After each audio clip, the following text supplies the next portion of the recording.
let's get some more background on South Sudan's economic implosion. CCTV's Ramah Nyang is here with more on that. Now, South Sudan's crisis is often seen through a few headline numbers, some of which you're probably, especially if you follow this story in detail, very familiar with already. Now, these are the ones you are probably quite familiar with. Uganda, Ethiopia, Sudan, Kenya, all the neighbors around Africa's youngest state, with the exception of Kenya, all of them are home to at least 250,000 refugees from the world's youngest state. Remember, within South Sudan itself, there's still at least 1.6 million people internally displaced in that country by the first week of August. Now, all of these numbers, according to the UN High Commission for Refugees, are still rising. Now, what you probably haven't heard about is the sheer scale of the economic cost that goes hand in hand with this bloody civil war. Now, just to respond to the immediate needs of refugees across those countries you've seen right there, the UNHCR needs over $600 million. By the start of August, however, they'd gotten just 20% of that. So you're looking at an enormous funding gap. As a result, that lack of funding has forced the agency to cut food rations in Uganda.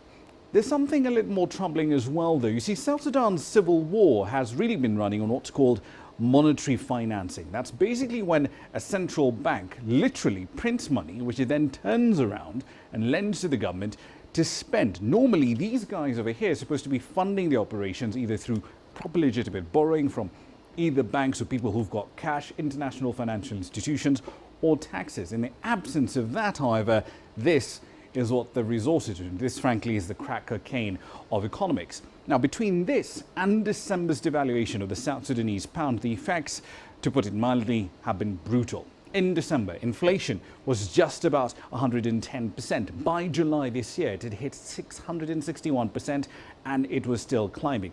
Let's put that into context. Remember Zimbabwe, the other country that got hit by really nasty hyperinflation?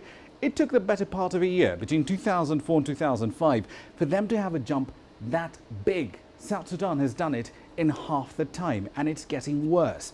South Sudan, in effect, is also now placed in a situation where it has to look for aid from regional neighbors. What you're seeing here is a shot of Kenya's President Uhuru Kenyatta and Taban Dengai, South Sudan's current vice president, the man who replaced Riek Machar. He was in Nairobi asking for a bailout package from Kenya's government in order to keep the country running and keep supplies running into the country.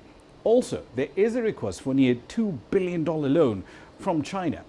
But with the economy exploding at this rate, even if there is a peace deal that is properly implemented, you have to ask, what exactly will there be left for South Sudan to rebuild?